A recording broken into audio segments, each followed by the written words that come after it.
Hey everyone, this is Michael for Spirit Comics. Welcome to my channel. If you're new here, please do subscribe and smash that notification bell so you don't miss any of my new uploads. And if you're a returning subscriber, please do check back weekly just in case you might have missed something, because I am aware that YouTube does not always send out my notifications when something new is uploaded. Also, please do like and share this review if you enjoy it with others so they can enjoy it as well. And please do leave your comments down below, whether you like this issue or dislike it. Comments do help. Now, this is part of my 25 days of comic book reviews. So, on the 5th day of Christmas, my true love gave to me The Life of Captain Marvel, issue 3. Now, this is a limited series written by Margeret Stohl, and I was really surprised when issue 1 came out, because her hair was given back to her. Yes, that's right. Now, this cover right here is not the one I have. I possess the variant, which I think is, which I like a whole lot, and I think it's more colorful than this particular cover. But I want to get into the story. Now, if you haven't been following this story, Carol Danvers went back home to visit her mother and her brother, because she was just getting out of control, and the other Avengers thought it was a good idea because she was just full of rage. And since she's been home, her brother, younger brother I believe, has been hospitalized. And this weird person here, this blue skin person, has been sort of just drifting around the pages. We haven't really been given an explanation as to who she is. Well, in other words, I don't understand who she is just yet. And so we're in Harpswell Sound, Maine. That's where her hometown is. And it says, this is the coast of Maine. And there's somebody talking on the radio about, clam water and mud flats and this bunch of stuff that I don't comprehend. And so this blue skinned woman, I believe, woman, just all of a sudden starts going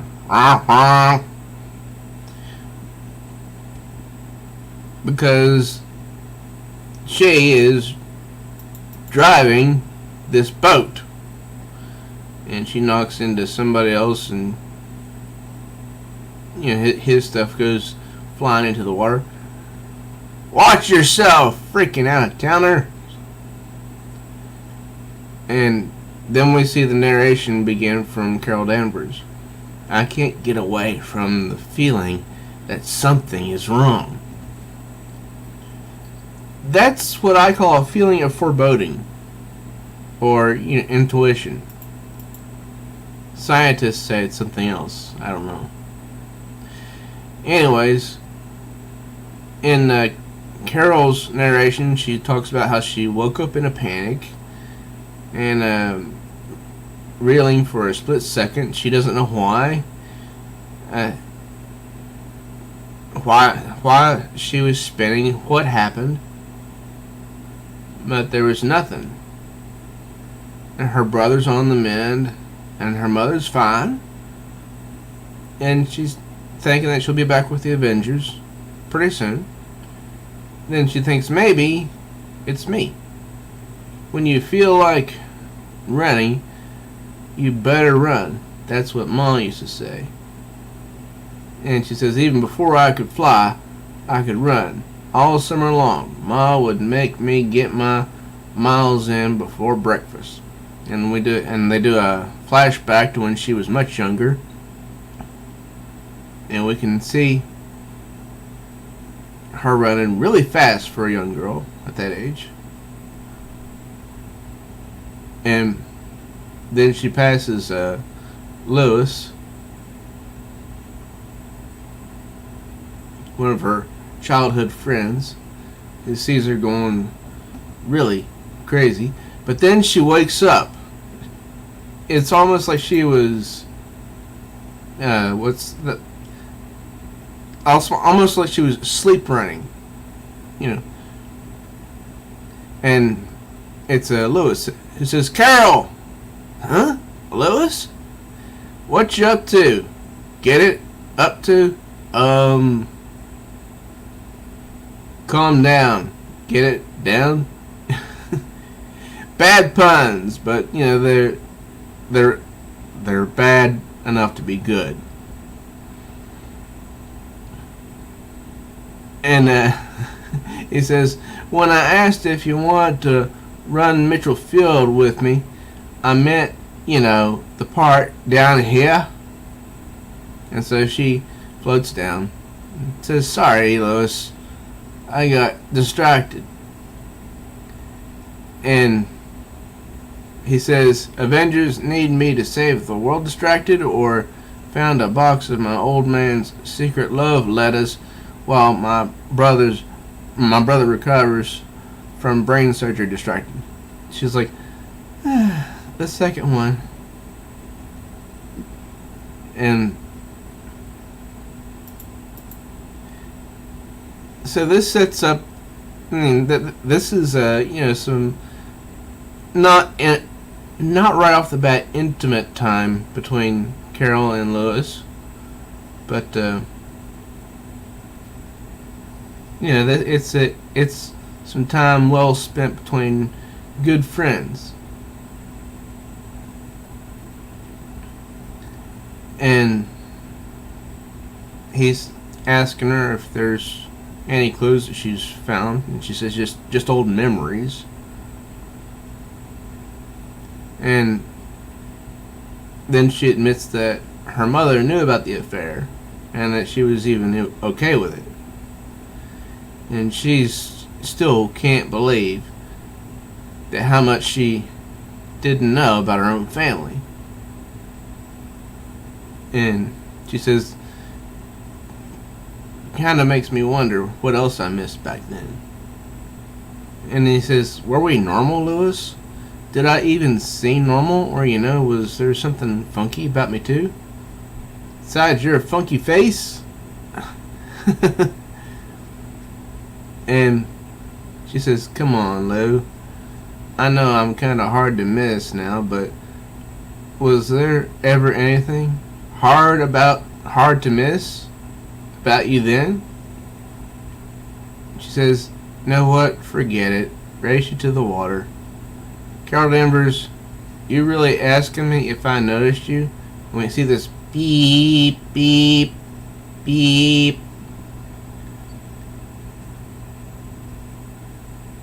And then we see this flashback from years ago when she was a kid and her dad was alive.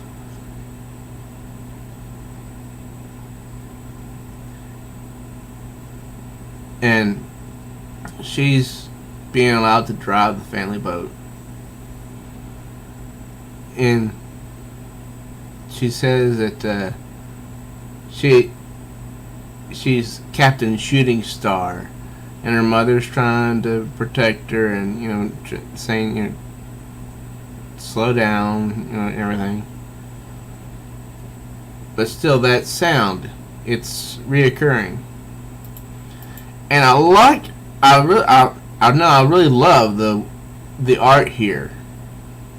You know, it's really bright And even though Carol Danvers is in a state of not depression, but she's confused about her family, the bright colors are something that attracts me. It gives me hope, because dark colors, they don't do it. And especially when combining dark colors with dark personality. And she says, "You've been watching me that long, huh?" And he says to her, "You're you, Danvers. You always were, and maybe I'm no Wade the Brain, but you'd have to be stupid dense to miss that." And she says, "Oh wow, I am stupid dense." And they're like on the verge of kissing. He says, "Wait, do you hear that?" He says, "Shh, I've been picturing this since I was 14. And she hears some car alarm, or some kind of beacon, because, see, beep, beep, beep, beep. And then she goes off to check it out. And Lois is, bummed that he didn't get to kiss her, because he wanted to really bad. So she tracks the sound back to her own home. That sound ripping through my head. Why can't anyone else hear it? Beep, beep, beep. It's so loud now. Almost too much to bear. And that's her brother. They got real banged up. And she figures out it's coming from inside the garage. Beep, beep, beep, beep, beep. Ma, you hear it too? It's this old thing. It shouldn't be here. That's what's making this racket. I thought it was Pop's. I found it in the closet with his letters. Then, and she says, it wasn't his. I don't even know why he kept it, this piece of junk. And then Carol asked, then whose was it? And I love this panel of her right here, because she looks beautiful. The long blonde hair that shapes her face.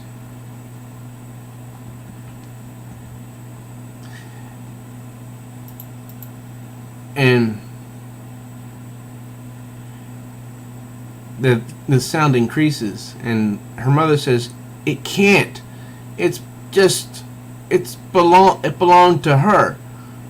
And she doesn't know what she's talking about. "Whoa, Ma, calm down. And let's just get rid of it." So she throws it, up through the skylight. And then her brother asked, did I miss something? Ma's a little on edge.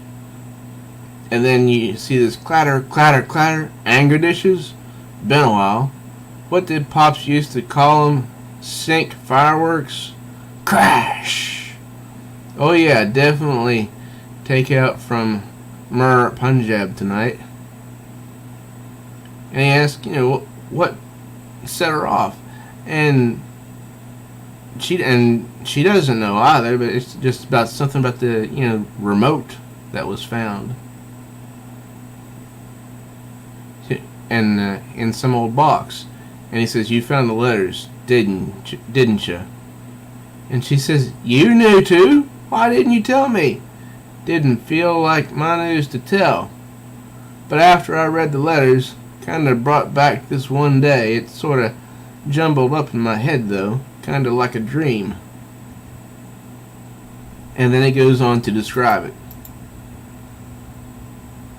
And he says that Stevie and he were hauling traps with their Uncle Richie. Anyway, they were going to meet their father at the dock. And that they turned around and saw their pop with this woman. See this woman right there, and hey, is that Pops? And what's he doing all the way up there? And who's he doing it to? And all of a sudden, their uncle tries to shade their eyes. He says, "I'll tell you when you're my age." And you can see that their dad's doing something with someone that's not their mom. And Carol's, shocked that she was right there, but she couldn't remember the memory. She figures that she must have buried it. And then their mom's still going away at it. Crashing those dishes. And then, over here on the side of the page, we see these time indexes. 6:50, 28 seconds. 6:50, 40 seconds. And it shows those time indexes next to each place that this thing, whatever it is right here, passes. 6 minutes, or right, that's hours, so 6 hours, 50 minutes, 57 seconds. And it's passing all through town. And people are seeing it, not knowing what in the world it is.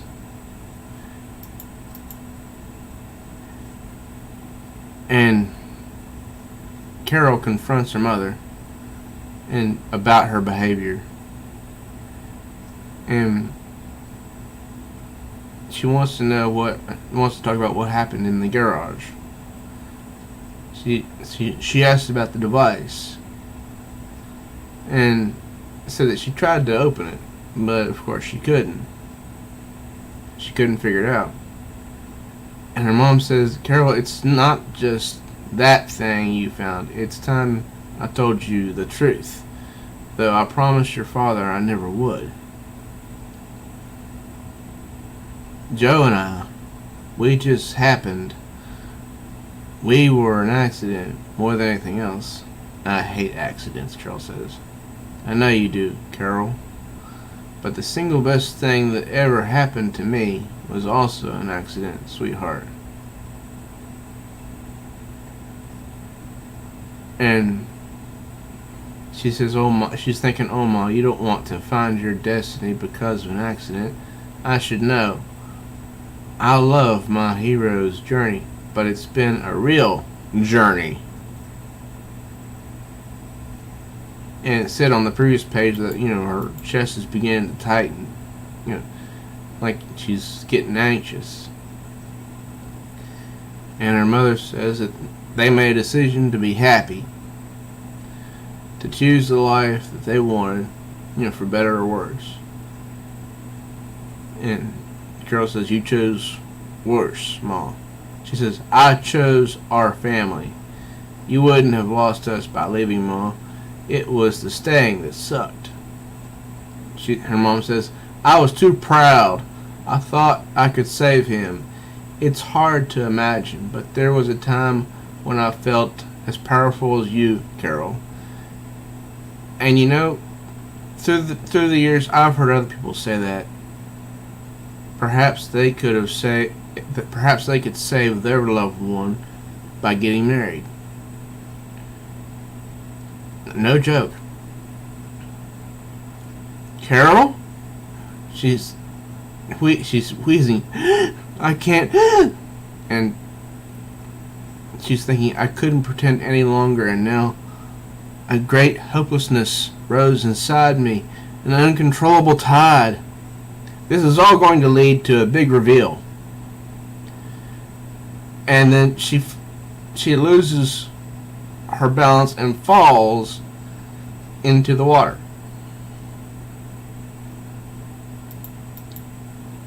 Her mother dives into the water and saves her, while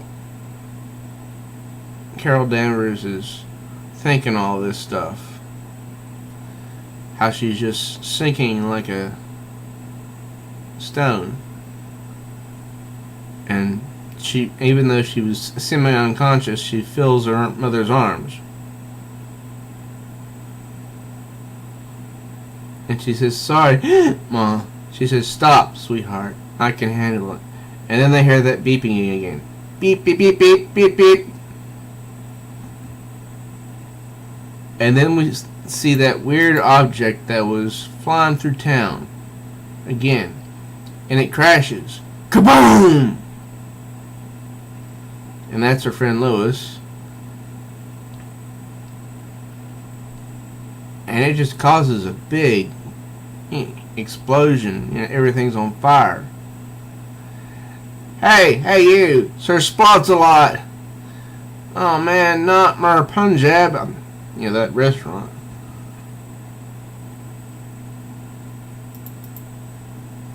And so it starts acting real weird. And then Carol shows up.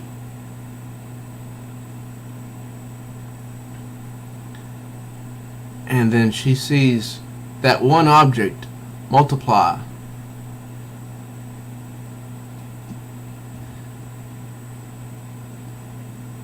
And she has no idea what's going on. She thinks that they're Kree drones hunting her. So she changes her and runs back home, grabbing her mother to save her, because she thinks her mom's in major trouble.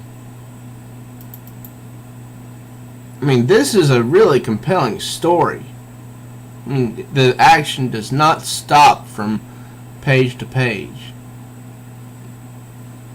Margeret Stohl really did an excellent job with this story. At least that's the way I feel. And then she hears something and she says, "Another one?" And she goes back down to check on her mom. And she says, "You can't be out here. You don't get it, Ma." She says, "Stop, sweetheart. I can handle it. Besides." And this weird creature, comes out of the water, it looks like. And then this is the big reveal. This is how her mother can handle it. She says, "She's here for me." Ma? Her mother just turned into some sort of Kree superhero. And I have issue 4, but I have not yet read it. So people have commented that this is, changing the origin of Captain Marvel. And I don't know if that's accurate or not. But I just know that this was a fun story for me to read. And the art was excellent. This is the cover for the next issue. And it's a lot better than the variant. I'll say that. So if you're getting this series, please comment below and let me know what you thought of issue number 3. Did you like it or not? And yeah, are you planning on picking up this series maybe when it comes out in trade paperback? If you're new here, please do subscribe and smash that notification bell. And if you're a returning subscriber, please do comment so I know that you did receive this notification. And do like and share this video with others so they can enjoy it as well. This had some beautiful artwork, and the dialogue was on spot. There wasn't a whole. It didn't seem silly or anything, but it was serious, while at the same time keeping me, the reader, very interested. I highly recommend The Life of Captain Marvel, issue number 3. So I hope you enjoyed this review. It was some beautiful artwork. Till next time, true readers, I am Michael for Spirit Comics.